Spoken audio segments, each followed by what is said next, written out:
it's Rahara. Welcome back to my channel, to The Witchy Reader. So I'm going to do my November wrap up. It is late. Sorry about that. I was gonna do it at the end of the month, but then I kept procrastinating, and then I got really sick, and I'm still sick a little bit, but I am doing much better enough to actually film, thankfully, because I really wanted to get this and one other video done, like soon, because they really needed to get done. I don't know if I'm gonna do any more videos this month. It depends on how I feel. I am working on a reading vlog I might do more of, depending if I feel well enough to read. I hope so, because I really want to get some books done this month. But I think I'll feel better within the next few days. So this week I do plan on reading a lot, and maybe even film. We'll see. But I didn't read much at all in November.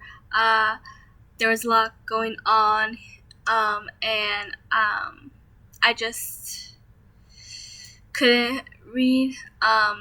Couldn't get into reading or even read that much, had time for it or anything. There was just a lot going on. But I did finally, it was close to the end of the month, finally start reading, and I only finished one book, sadly. But I ended up loving it a lot more than I thought I would. I ended up rating it 5 stars. It was so amazing. A lot better than I thought it would be. And I've started the sequel. That's the book I really wanted to get into this week once I feel good enough to really start reading it a lot again. But Six of Crows. Okay, it was just so good. As you can see, I capped it quite a bit.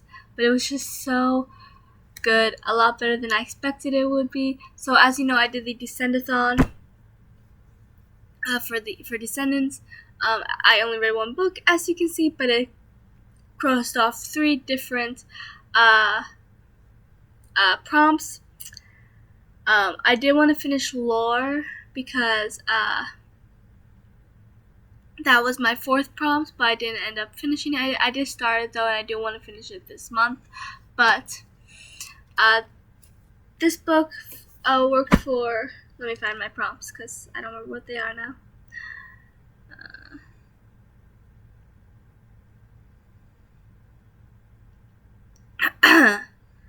See. Here, there.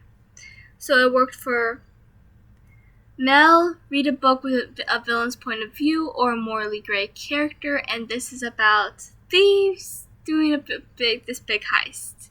So yeah. That works pretty well for a morally gray character. They might be the heroes, but they're still not heroic, to say the least. Carlos, read a book with some sort of disability representation. I did not know when I at first said this had disability representation until I decided to look up fantasy books with disability representation, see if there's any that I owned or any that I wanted to read. And turns out this had some, and I was like, what, really? So I got excited about that. Then J, a book featuring thievery or some sort of heist. So this works perfectly. And I wanted to read, and I just finished Shadow and Bone at the end of October as well. So, and I had a whole buddy read with Jessica from Lady Loves That Reads for this book. And then I find out that it works for 3 out of the 4 prompts. And I was like, wow, this is like perfect timing. So read a book with not just a pretty cover. I wanted to do lore for that for Evie, but I did not finish it. But I did get the other 3, so I say that's pretty good. But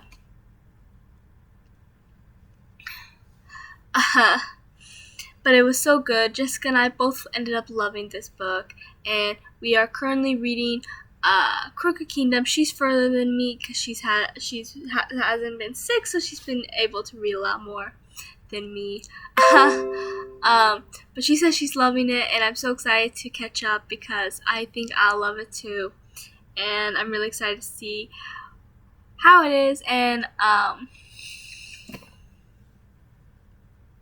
but this book was really good, and there were several twists near the end, and I had me screaming. Literally, my throat ended up hurting, no joke. But the first time I screamed because of something that happened near the end of this book, I scared Alyssa.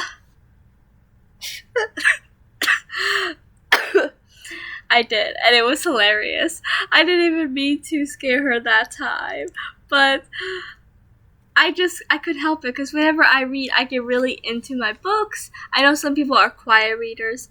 I think Alyssa is for the most part. I mean, sometimes what she reads shakes her up enough to actually, talk or let out a scream or something. But most of the time, I'm pretty sure she's a quiet reader from what I've seen over my seven and a half years of knowing her. But me, not so much. If I see something that shocks me, I'll scream, I will cry, I will laugh, whatever's going on, I will show response to it. So yeah, I read with my entire body.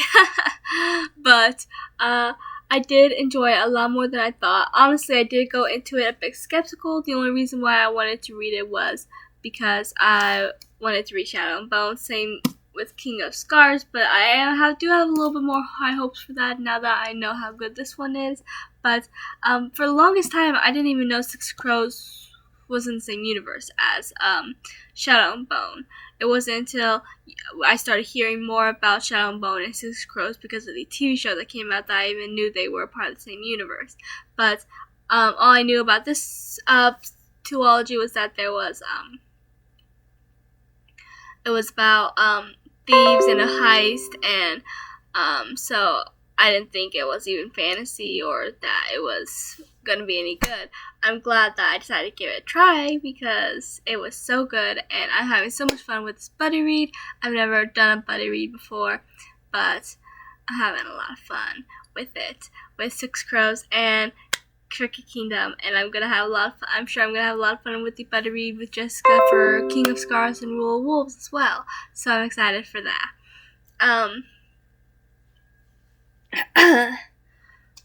But yeah, so I only finished the one book, sadly. I did start Lore near the end of the month. Couldn't finish it, but I do plan on finishing it this month, and Cricket Kingdom as well. And so